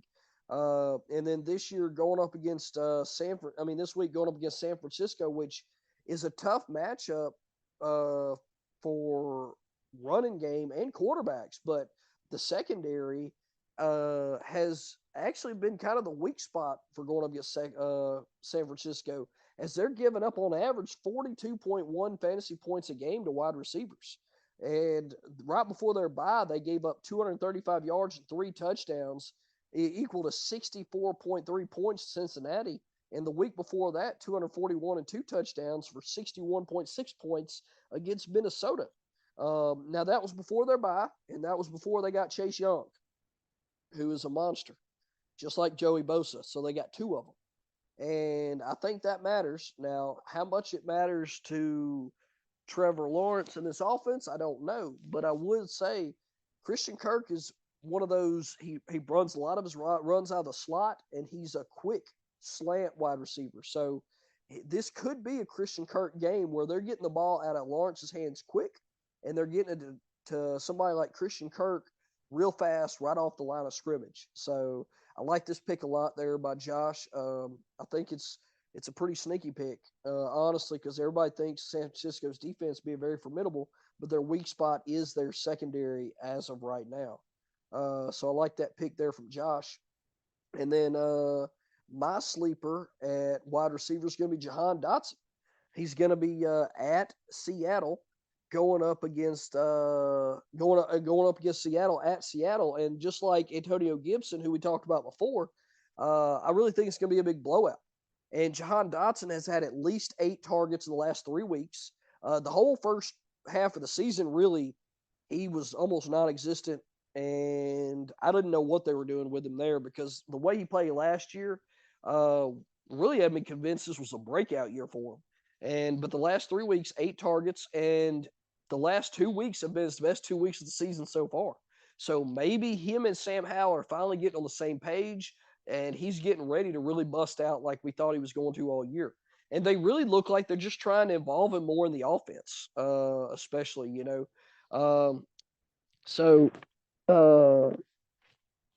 yeah, I really think they're going to be playing from behind. They're going to have to throw the ball a lot. This is going to benefit Dotson and the other pass catchers in this offense a lot. Not only that, but one other thing that really I was thinking about, the rookie Witherspoon, cornerback for Seattle, is really good, guys. If you don't know who he is, you will probably by the end of the year, if not by next year, you will definitely know that kid's name. But Witherspoon's an extremely talented rookie cornerback for Seattle. And there's a high chance that he's going to be shadowing Terry McLaurin for this game. Now, Terry McLaurin is, at this point, pretty much a seasoned veteran wide receiver, very good. But I guarantee you Witherspoon is going to make it more likely than not where Sam Howell is probably going to look the other way a fair amount. And I really think there's a good chance that he's going to look Dotson's way more often than not whenever he looks at McLaurin for about half this game at least and realizes he's covered and will not be able to get him the ball. I think he's going to end up looking Dotson's way more. And with them trailing, I just think it's going to be a solid chance. It's going to be a good game for Jahan Dotson.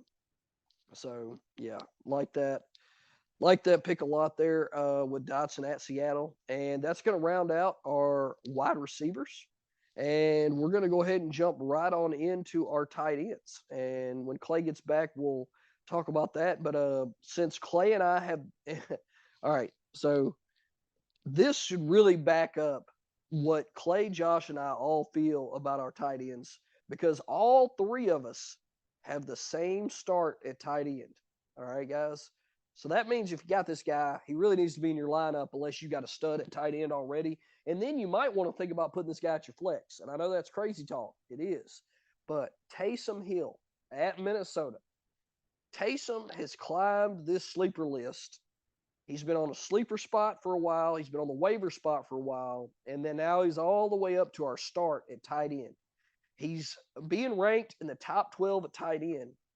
And honestly, like I put this in this column, I said, if you don't have a top 5 tight end, like a for sure tight end, you got to be starting Taysom Hill. And you might even think about not starting your top 5 tight end if they got a bad matchup and Taysom Hill's playing anybody. This week he's got Minnesota in a game where the New Orleans offense should really keep rolling. And honestly, they're rolling because of Taysom Hill. A solid balance between him and Carr. Carr's looking a lot more comfortable in the offense. But, the thing about Taysom Hill is he is not limited to teams that are good against the tight end because he also runs the ball. He also passes the ball. I mean, the dude's doing everything. The whole offense in general is looking like its chemistry is working well, and a lot of that has to do with Taysom Hill. And he's being used in all facets of the game, and really the only thing that can stop him is if they just decline to use him. And the only way that's going to happen is injury or Pete Carmichael just really screws us. I mean, honestly, he's performing in all facets. And as long as they keep using him in the volume that he is, the dude's a start at tight end every week. And like I was saying when you were gone there for a minute there, Clay, if you don't have a top 5 tight end, then you should be starting Taysom Hill. And honestly, if your top 5 tight end, if it ain't Travis Kelce or Mark Andrews or TJ Hawkinson, if they got a bad matchup, you're probably starting Taysom Hill. Yeah, it's crazy to say like he's one of the better options at tight end. I mean, I'm just honestly thankful that he's still eligible as a tight end because of how he's being used this year. But he is getting the ball caught a little bit more. But he's like a cheat code. It really is. Because you get a guy that's going to run the ball 5 to 10 times a game. He's probably going to throw a couple passes. He's going to catch a couple passes. Probably get in the end zone somehow. Like he's at worst he's just a fun low tight end one. Yeah. Like he's just off of sheer volume. He's usually going to get enough numbers to get 8 points, 9 points, which is I mean, if you get 9 points from a tight end, you feel pretty good in today's state of that. Yeah. And this week especially, no Travis Kelce, no Dallas Goedert, no Tyler Higbee, Darren Waller on the IR. So Taysom, I mean, it's honestly, you can call him the top 5 tight end this week. And he's got 3 touchdowns in the last 3 weeks. I mean, he's got a touchdown every game in the last 3 weeks. 4 touchdowns total in those. And not only that, but he's got 3 rushing touchdowns in 2 of the out of the last 3 weeks. So I mean, 22 points the last 2 weeks. Now he's at Minnesota. And like another point that I brought up while you were gone there, Clay, is that it doesn't matter if the team he's playing is good against tight ends because he runs the ball and he throws the ball. So whatever the team is not good at, he's probably going to find that weakness and excel in it. I mean, his best value is pretty much just being a red zone back. That's right. He's essentially Tyler Algier. Yep. But he also catches the ball and he also throws the ball. That's right. And he scores like a lot. It's crazy. So he's a unicorn. Yeah. So start Taysom Hill in a nutshell, and and then for sit at tight. I mean that's all our starts. So for sit at tight end, Clay and I are on the same page. Shocker, the game that y'all probably could not guess that we're going to talk about. Go ahead and tell us who our sit at tight end is there, Clay. Yeah, we got Njoku. Just as we've mentioned, fade that game. Fade the running backs, fade the receivers. Honestly, fade the quarterbacks unless you've got Lamar and have to start him. Fade everything. Play the defenses. That's pretty much how you want to play this week. I think it's going to be ugly, but Njoku, you know, with tight ends, it's hard to just straight up call him a sit. But because I mean, he's liable to still finish in the top 10, top 12, top 15 type tight end. Oh yeah, he'll be in the top 15 and have a terrible day. Yeah, and or some random guys that you'll never even consider starting will have a touchdown and he'll move them down. But Njoku, Njoku, I'll look for other options with higher upside this week. Yeah. Njoku's floor is probably a little bit safer than others, but I don't think he's got much of an upside. I'll be honest, his floor is like 6 points right now for most part. Yeah. I mean, and it's crazy to say, but like that's not the worst. That's not the worst thing in fantasy. Well, and like we said at the beginning of the pod, he's got another injury, and Roquan Smith is a beast in Baltimore, and that's Patrick likely Queen as well. And one of those two is likely going to be the guy covering him, and not somebody that you want to have to deal with as a tight end. But not only that, Deshaun doesn't even use his tight ends hardly. I mean, just throughout his entire career, he very rarely uses his tight end, which is why I was not a big fan of Njoku. I had high hopes, but he hasn't used him that much at all this year. The good games. The only thing like to kind of go against that point is that Deshaun's never had a tight end as talented as Njoku. So you could kind of believe like if there is going to be a time that he'll get to use one, it will be Njoku because I mean just based off of pure talent, Njoku's a top 10, top 8 type tight end in this league. But he just never has gotten that full opportunity. That's right. Yeah, I mean Deshaun, maybe you get to going with him this year, probably not this week though. Yeah.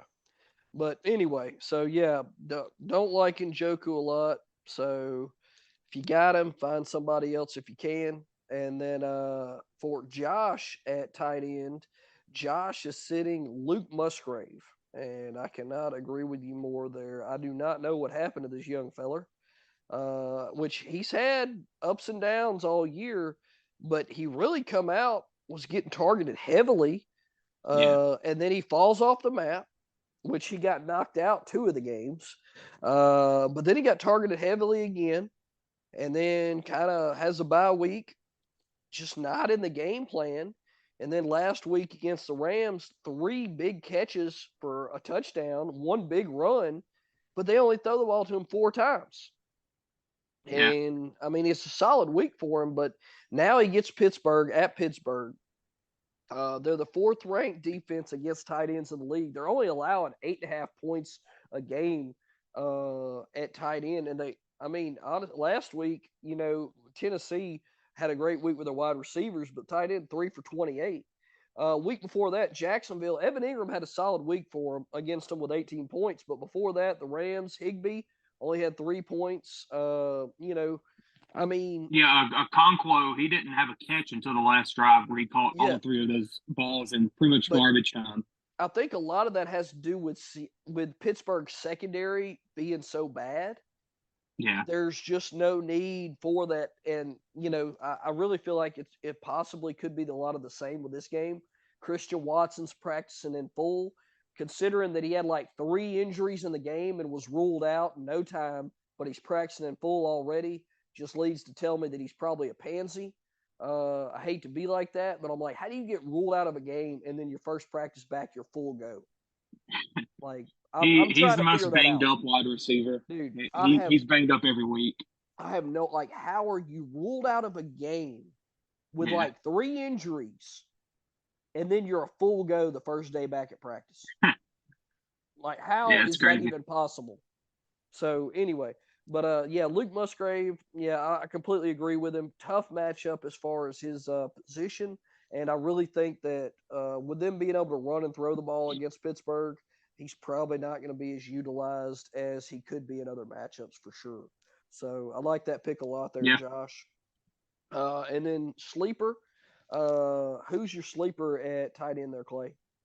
Yeah, I got Okonkwo from Tennessee. Just talked about it a little bit. Didn't really get going last week in the Pittsburgh game till that last drive. But as I've talked about, the 2 games that I really think are getting points this week, Saints and Vikings, and then Bucks-Titans. I really think the Bucks-Titans game is going to be probably 28 points each at least, kind of similar to that Texans-Bucks game last week. And with that, Levis is going to have to throw the ball to someone else. Hopkins is going to get probably a lot of targets. Burks looks like he is out. Maybe Kyle Phillips gets involved again. I think Chris Moore got some catches last week. I forgot he was still in the NFL. But Okonkwo has the talent. Maybe he gets involved. Levante David, Devin White, not the best of matchups, but I think he's got a pretty good shot to get a couple catches just based on injuries and a pretty lackluster defense he's going against. An extremely underrated athlete. I mean, people just don't really he is literally David Njoku 2.0. And it just takes a matter of time for them to utilize that and Will Levis to find him. And when he does, you want to be on that train because, I get it. There was a reason there was a ton of analysts picking him as a dark horse sleeper for a really good tight end this year. It feels like Tennessee always has a good tight end. They always do. It hadn't panned out yet, but we're only halfway through. And this could be the week. Solid matchup at Tampa Bay like we just talked about. I mean, they just gave up 130 yards and a touchdown last week to Houston tight ends and Dalton Schultz primarily. 29 points. Schultz had a heck of a game. Yeah. The week before that, 5 for 65 and a touchdown for Dalton Kincaid in Buffalo. So, I mean, and that was Kincaid's breakout game, so maybe this is going to be Okonkwo's. Yeah, so, I like that pick a lot there, Josh. Clay, sorry. I was thinking about Josh and I have the same pick next. So, so I like Okonkwo a lot. I actually looked at him also because I was thinking Will Levis might lean on him some more, being as, the starter and get another chance. Could be somebody he could focus on a little bit more in this game, especially if he has to throw the ball more like we're thinking will happen. But then also for Josh and I, we got the same sleeper is going to be Gerald Everett.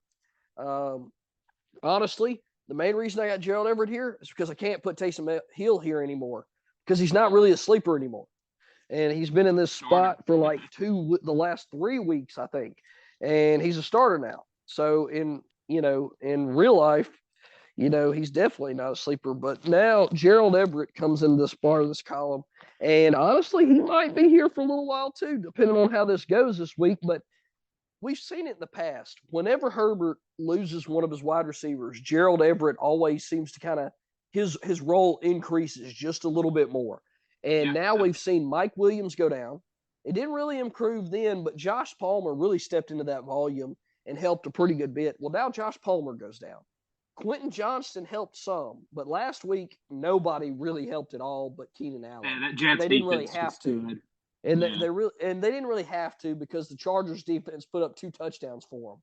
So all they had to do was run the ball, and the Jets defense didn't help because they locked down the secondary anyway. But this week, I don't think that's going to be the case. Now they're going to get a Detroit defense, which is 27th against the tight end so far this year, giving up an average of 14.7 points a game to tight ends. And now Everett is a great pass catching tight end. And with the extra volume added in, Detroit's probably going to be putting up points on the Chargers defense. I don't think they're going to do them what they did to the Jets because Detroit's offense is on a whole nother level than the Jets offense right now. Definitely. So I really think this is going to be another one of them games. Might be a lot higher scoring than people realize because the Chargers defense, I think, is going to be fairly successful against Detroit's defense. I think the Chargers offense is going to be successful against you know what I'm saying. Vice versa. I think it's going to be a solid game. I'm very excited for that game as well. I think this is going to be a great game for Gerald Everett. As long as Donald Parham doesn't come in for his 3 plays a game and, scavenge the 2 touchdowns that Gerald Everett could have a chance at. I think there's a good chance Gerald Everett is a great sleeper this week, and honestly, might be a great sleeper for the next couple weeks for the Chargers if Herbert and Everett kind of rekindle that chemistry they have. So I like that. I like him a lot for going forward, especially if you need help at tight end of the buys and everybody coming this week. But that's going to pretty much wrap up our positional players at start, sit, or sleeper. Going to leave y'all with just a couple streaming defenses and kickers. My number 1 streaming defense for this week, really, and for my streamers, I'd try not to pick defenses that are owned in more than 60% just because there's good chance that they're not out there. To me, a streamer is somebody that's going to be on the waiver wire that you can just go and pick up and find and plug in. But for me, that this week it's going to be Seattle. They made a trade for a defensive player right at the trade deadline. Yeah, I know last week I thought they had a chance to maybe turn over the ball a little bit against Lamar Jackson. Didn't happen. They really just got truck sticked. But this week they get Washington. Okay. Sam Howell is going to break a record for the most sacks ever in a season probably this year. And I'm pretty sure I don't think Seattle is going to not have anything to do with that. Not to mention Washington's offense is giving up an average of 9.6 fantasy points a game to opposing defenses this year. And, Seattle's going to get sacks. Washington gives up points to other defenses. And not only that, but Seattle has very underrated rookie cornerback in Witherspoon that has been making plays like crazy. And then that doesn't even count the fact of the 12th man because they're playing in Seattle. Yep. So, and then Sam Howell, young quarterback, going to Seattle. I don't know. I just like this matchup a lot. And then one other matchup that I like for defense is Green Bay's defense at Pittsburgh. What else can you say other than Pittsburgh's offense has just been struggling and they don't really scare anybody right now. Straight up. And they're also a fairly run-heavy script. And both sides probably going to have a run-heavy script with it being in Pittsburgh, cold, windy, and whenever you got 2 teams running the ball a lot like that, you're going to shorten the length of the game. They're going to limit offensive possessions, And not only that, but I think Green Bay's defense is going to be better.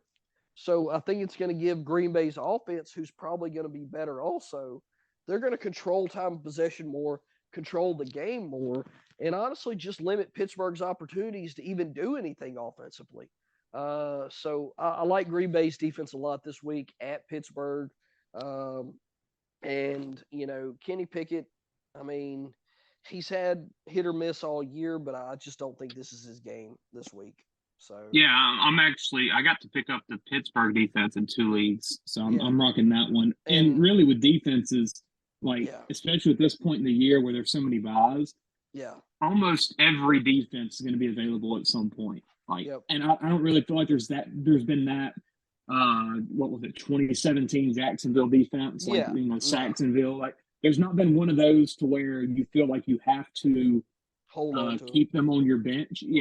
And because I actually got to pick up I picked up Kansas City's defense this week. They're on a bye week, but I'm just sitting them on my bench because they play Philly after the bye. But after that, that's one thing I like to do towards the end of seasons, especially when I'm needing wins. It's kind of at tight end and at defense. If I have a bye week or something, I kind of play a week ahead with matchups. So that is something I like to do. Like the Chargers, I believe.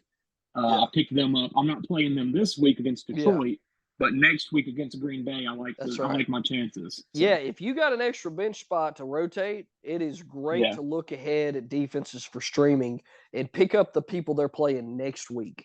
And, I think we're at the point where that sixth wide receiver probably isn't going to touch your lineup. Especially if you've gotten past buys.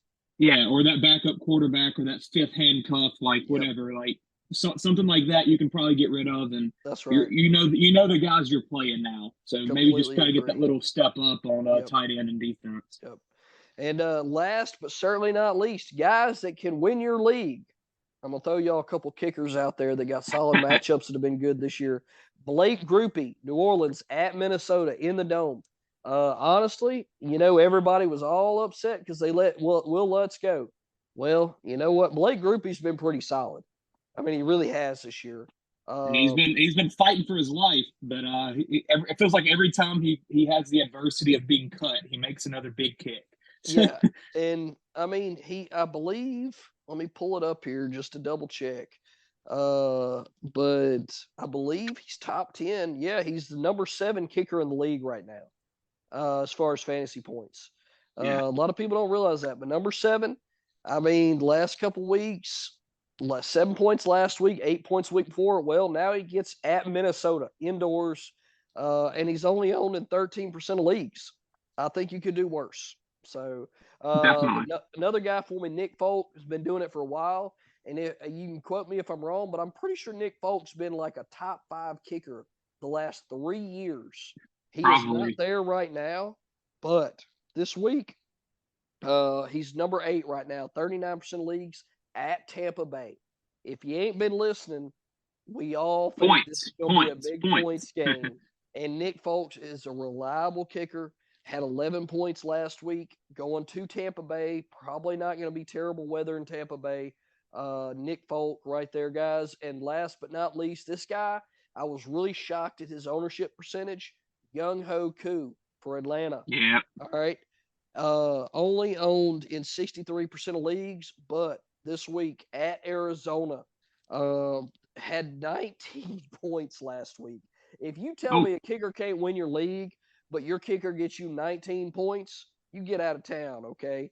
Week before that had 12. Week before that had 13, okay? So Young Ho Koo's been putting up big-time points. He's got a bye after this next week, so pick him up, start him, and then kick him loose. Whatever you want to do, but at Arizona indoors, I think that's a solid matchup. So those 3 kickers right there, guys, that we really like this week. And that's pretty much going to round out this episode. Please, we appreciate everybody listening. Thank you to our listeners. Please like, subscribe, download the pod. Give us some feedback on your application of choice. We appreciate everybody out there. Thank you for everything you do. Good luck. Enjoy the Thursday night game tonight. Enjoy it. And it's going to be a barn burner. Carolina and Chicago. I'm pretty sure Amazon's probably pissed about that. That's not the Justin Fields versus Bryce Young matchup that it seemed like at the beginning of the year. Definitely not. But thank y'all to everybody that's listening. Good luck this weekend. Keep chasing that trophy, and we'll come at y'all next week.